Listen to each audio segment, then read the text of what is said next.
keluarkah Popol dan Lapu? Lapu-Lapu. Lapu-lapunya justru diamankan oleh tim Todak. Tapi sakit banget loh Lapu-Lapu. Sekarang sekali jump in, sekali combo. Dia Breakfast Breakfast Fighter, tebas-tebas hilang loh. Ya, tapi Uranus ada. Dan ini berarti bahwa akan ada hero yang cukup tebal dimainkan oleh Malvinas. Yep. Jadi akan sangat mengandalkan mungkin item penetration ya dari Ya, sisi Todak. Karena memang Dragon juga cukup nyaman dengan hero-hero yang punya ability sustain yang besar untuk bisa buying time. Jadi ini adalah draft yang menurut aku cukup siap diberikan oleh kedua tim untuk bisa menghadapi hari pertama kita di group stage M4. Iya, tentunya dari Malvinas mereka tahu seberapa kuatnya Todak dengan segudang pengalaman yang mereka punya dengan segudang jam terbang. Tapi Malvinas tentunya dengan kemenangan 1 poin yang sudah didapatkan, mereka tinggal memenangkan lagi match-match terakhir. Tinggal 2 kali match lagi yang harus dilakukan oleh Malvinas. Kalau mereka bisa menang melawan Todak, berarti mereka sudah men-secure posisi di upper bracket nantinya. Betul banget. Dan yang pasti ini dia match kita yang keempat akan segera dimulai. Jadi buat para pendukung Todak ataupun Malvinas Gaming, boleh langsung diramaikan di kolom komentar pastinya. Iya, atau yang pastinya kalau misalnya kalian mendukung tim Peru, langsung saja pakai hashtag Malvinas win kali ya. Iya.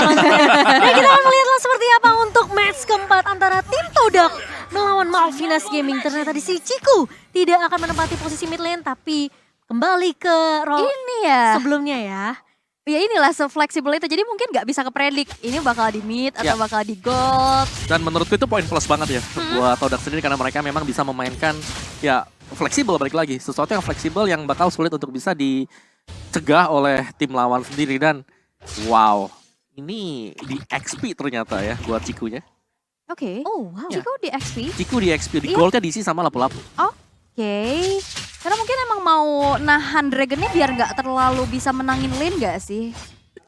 Karena- Tapi menurutku sendiri ya di sini kalau ada pertukaran seperti ini seharusnya mereka bisa menang kan. Tapi di sini XP-nya belum tentu menang. Ya. Terus yang kedua, kalau dari goldnya kita sudah tahu bagaimana potensi dari Kari sendiri.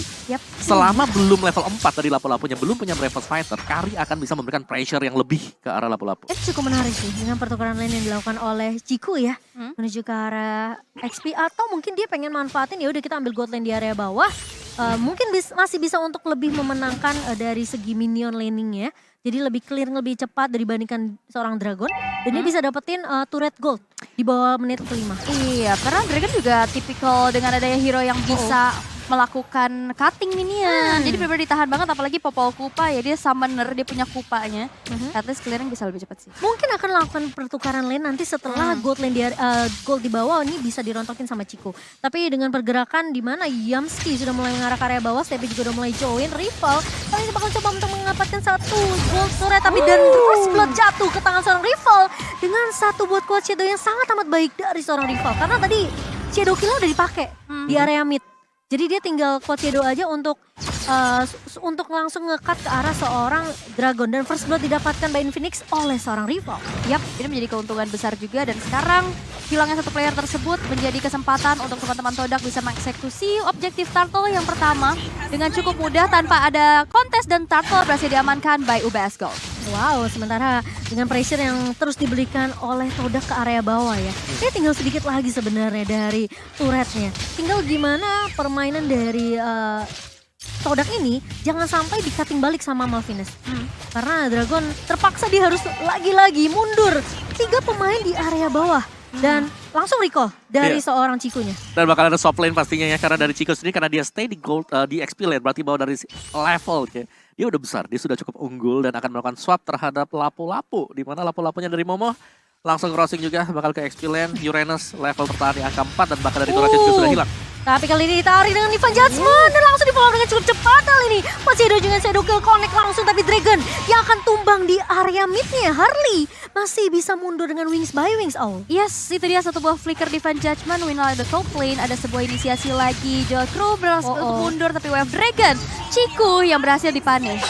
Berhasil untuk mempanis, dan kali ini Joel yang berhasil untuk menahan tadi di area atasnya. Dengan sebenarnya kita udah bisa ngelihat ya strategi dari Todak di 3 menit awalnya. Ini bisa kelihatan mereka numbangin turret di area bawah dulu, habis itu mereka pindah ke area atas. Tapi seperti yang kau udah bahas dari awal, kalau misalnya Popol Kupa ketemu sama Kari mungkin akan sedikit, mungkin bisa dibilang kayak kerat lah, sama-sama kerat. Apalagi di sini dari Karinya ya. Kalau kita tahu memang dia cukup unggul di early karena tadi berhadapan dengan lapu-lapu. Jadi masih bisa dapetin gold extra. Tapi masih mau lebih. Dan bahkan lihat shadow kill-nya. Kasih connect ke arah serang Harley. Harus mundur langsung Harley-nya. Tumbang satu korban, yaitu Seppi. Ini yang membuat Hayabusa memang harus benar-benar di respect Ben sih kayaknya. Oke, Jolcro di arah top lane terkena Divine Judgment lagi dan Wave Dragon langsung all in. Jolcro berhasil dihilangkan dengan ada 3 player dari Todak. Dan ini dia kesempatan lagi plating full untuk Chico guys di 2 lane yang berbeda. Iya, terlihat dari Todak mereka mau main objektif banget sih. Ciku nggak peduli dengan teamfight yang bahkan mungkin bisa dibilang bisa diamankan sama Ciku tadi dengan adanya Python Kupa, dengan adanya We Are Angry, tapi dia lebih memprioritaskan gimana dapetin turret objektif secepat mungkin. Ya, dan ini berarti bahwa dari turtle-nya sendiri yang baru saja terslain by Infinix by UBS Gold. Yang dimana memang penggunaan dari Hayabusa sendiri ya, dia cepat banget untuk bisa masuk all in juga. Sehingga memudahkan mungkin split push yang dilakukan oleh Todak. Iya, tapi kali ini split pushnya sepertinya memang tinggal tugasnya dari Momo aja untuk nahan ya. Nahan dan kasih informasi kalau bisa ngasih space ke arah Cikunya biar dia dapetin farmingan yang lebih banyak. Dan kali ini dengan 2 turret diamankan sama Todak. Perbandingan gold yang cukup besar sih kali ini. Di menit ke-5 sudah berbanding 4.000. Dan aku yakin banget ini kayak Ciku menjadi salah satu pemain yang cukup, ya bisa dibilang cukup kaya lah. Dia harusnya udah dapetin beberapa item yang bisa dipakai untuk teamfight. Dan kali ini ditarik dengan Divine Judgment ke arah seorang Stevie, tapi bukan target yang diinginkan. Ternyata rival maju ke area belakang. Kuacido dan juga shadow kill yang baik dari seorang rival kali ini menumbangkan 2 pemain. Sementara masih mau lebih dari Todak Konsul mulai dibuka. Stevie akan menjadi korban yang ketiga, Aul. Wow, ini menjadi sebuah keuntungan besar lagi di mana Todak bakal langsung saja mengambil satu inner turret dari bottom lane. Wave Dragon connect menuju ke arah seorang Prince Fran dan berhasil untuk dihilangkan. Dan objektif selanjutnya bukan cuma dari sekedar turret dan turtle. Sekarang invasi ke arah jungle pun sudah dilakukan oleh teman-teman dari Todak. Wow, lihat ya, ini dari Moonnya aja cuma perlu nge-copy cowoknya. Ya kan? Iya, dari ini berarti benar-benar totalitas untuk Todak sendiri ya, di mana mereka bisa untuk mendapatkan jungle demi jungle. Secara atribut juga karena pressure yang diberikan, kita bisa melihat bagaimana gap level yang terjadi antara kedua jungler ini. Wow. 1.700 loh ya, berarti ini semenit ada gap 1.000 lah ya. Tadi baru berbeda hampir 5.000 ya, sekarang udah mau menyentuh angka 7.000. Dan bahkan dengan ngelihat dari Malphite yang sebenarnya bisa ngebuka dengan satu buah Wave Dragon, ini jadi kunci penting. Apakah Stevie bisa dapetin target yang diinginkan sama Malphite? Yap. Kalau dia sampai nendang ke arah Momo, wah itu kayaknya agak sedikit Jadi- sia-sia ya kalau Jadi ya. asis ya jatuhnya. Ini juga ada metode double pick off ya, ada Wave Dragon juga yang bisa di-copy oleh IMU-nya Moon Betul. dari tadi di top lane yang kita lihat juga. Dan lagi-lagi ini perfect turtle untuk Todak. Objektif selalu dapat. Dan lah itu Wah. dia Divine Judgment yang connect dan bahkan kali ini Stevie-nya tumbang, masih mau lebih yang meskipun hilang menjadi pertukaran 1 untuk 1. Namun dengan turtle yang berhasil didapatkan oleh Todak, tentunya ini bukan kerugian yang terlalu besar untuk Todak. Mereka cuma kehilangan satu member yaitu Yamski, tapi sebelum dia tumbang dia udah dapetin satu Divine Judgment ke arah seorang Stevie yang dimana mereka tahu ini eksekusinya cuma bisa dibuka sama seorang Stevie. Yap. Atau mungkin kalau kita mau ngomongin masalah dari Frederinya juga masih bisa buka sih. Yes, dari itemnya sendiri juga tough boots ya, ada cukup banyak diambil atau dipakai oleh tim Todak. DOD adalah next item setelah Hunter Strike ternyata. Hayabusa akan memiliki damage yang sangat-sangat besar sekali. Popol Kupanya yang menarik adalah BOD juga untuk item dia yang disusul akan mengarah ke Demon Hunter Sword sebentar lagi. Jadi secara burst damage ini sudah sangat-sangat cukup sekali. Dragon meskipun tebal sebagai Uranus, ini bakal cukup keteteran untuk berhadapan dengan damage burst yang dimiliki oleh tim Todak. Iya, ke meltdown juga ya. Dan mungkin sekarang di arah top lane, Malvinas yang bakal coba untuk mengambil objektif. Karena kita bisa bilang dari turret milik Todak belum tersentuh sama sekali. Walaupun kali ini ada turret pertama yang berhasil dikantongi. Dan ini menjadi keuntungan di mana Dominance Ice berhasil untuk diamankan. Oh iya, sementara masih mau lebih kali ini dari Yamski. Ngebuka satu buah. Divine Judgment yang sangat memeng, namun ternyata Prince Fan bukanlah target ini 7. Moon berhasil untuk melakukan satu buah eksekusi dan tumbang kali ini. Pemain-pemain dari Malvinas dan bahkan 3 pemain hilang begitu saja. Ketika rival langsung memberikan backup yang sangat amat cepat. Dengan Kuacido dan juga shadow kill-nya. Menyisakan Dragon sendirian yang lagi sibuk banget nih untuk nge-clear di area mid-nya. Waduh, ini benar-benar udah menjadi keuntungan besar banget ya untuk Todak dan Malvinas yang ternyata tidak bisa bermain secara leluasa. Objektif lagi-lagi bisa didapatkan walaupun mencoba untuk diusir dari Curse of Crow Energy Impact, tapi base turret di arah top lane tidak bisa lagi untuk dipertahankan di tangan Malvinas Gaming. Benar, meskipun memang mereka harus bisa menjaga Kari ya, dan Karinya pasti bakal ada punya cukup banyak pengawalan.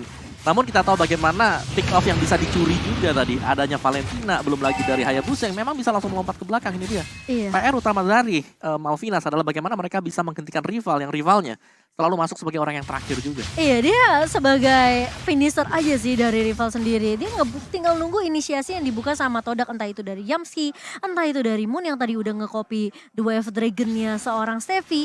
Dan meskipun tadi sempat narik ke arah Prince Franz masih bisa survive. Yap. Tapi team fight dari Malvinas ini kepisah tadi. Iya, Moon juga bisa copy ini ya, ada link grb.to/m4 nih biar bisa nobar sambil dapetin diskon sampai dengan 90%.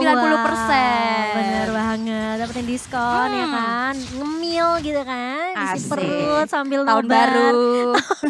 Tahun baru, resolusi baru. Iya benar. Oke, tapi kali ini dengan ada split push yang hanya bisa dilakukan sama Malvinas, tentunya mereka nggak punya cara gimana cara mereka nangkep rival. Meskipun mereka udah punya Fredrin, tapi Fredrin lagi ketangkap dengan satu body adjustment dari seorang Yamski. Namun Prince Franz di sini masih terlalu tebal. Yap. Wow, tapi Dragon itu dia damage dari Chiku guys. Begitu sakit, mega kill pula dikantongin. Ini membuat pergerakan Steffi maupun Dragon ini juga udah ke meltdown banget dengan perbedaan atribut yang cukup jauh. Sekarang 11.200, perbedaan network di menit ke-10. Ya, apalagi rival dengan level 14 bentar lagi akan masuk dalam level yang maksimal ya, level 15. Wow. Perbedaan jungler yang sudah mulai terlihat sekarang. Iya, dan yang pastinya jangan lupa untuk dapetin official and merchandise kita by Gang. Dan kali ini dengan satu buah The Wave Dragon lagi dan lagi Steffi akan terpick off. Kali ini udah nggak bisa sih. Oh my Mau God, dia bisa Joel. ngebuka. Tapi kali ini Joel bakal coba dikejar di area bawah. Bakal lari Wah. kemana? Ternyata di flicker dan bahkan Momo mencoba untuk ngebuka dengan Bravers Fighter. Kali ini Joel bakal Mau coba kemana? untuk berpasrah sepertinya. Gak punya waktu yang baik tapi tertarik Devon Judgment yang connect. Dan langsung di follow dengan cukup cepat oleh seorang Chiku guys. Gak Wow. diberikan kesempatan untuk hidup Aul. Gak sama sekali ya, gak dikasih nafas juga ya untuk rekan-rekan dari Malvinas Gaming setidaknya mendapatkan angin seger dulu nih untuk melakukan comeback. Dan sekarang dominasi yang diperlihatkan oleh teman-teman dari Todak menginvasi pula ke arah purple buff yang dimiliki. Ada Magic Sentry yang sudah diaktifkan tapi nampaknya itu nggak menjadi inisiasi berlebih lagi untuk Todak juga. Dan meanwhile the top lane 1v1 situation antara kedua XP laner. Dan sekarang bahkan Harley-nya yang terinisiasi. Dia hanya shadow kill dan untungnya masih ada wings by wings, Oh. tapi ternyata Chico tiba-tiba datang keluar dari base dari Malvinas. Masih mau lebih, tapi kali ini langsung coba untuk dapetin satu inisiasi, tapi ternyata Chico tidak tumbang, dibalikin keadaannya dan bahkan triple kill diamankan oleh seorang Chico. Dan kali ini Dragon bakal coba untuk menahan sendirian, namun ternyata damage dari tim Todak tidak bisa tertahan karena Maniac didapatkan oleh seorang Chico dan diamankan poin kemenangannya oleh tim Malaysia. Solid ya. Luar biasa bahkan Luar dari perform biasa. tadi mereka lewat mid ke base-nya. Tiba-tiba dia Muncul keluar dari belakang. dia keluar dari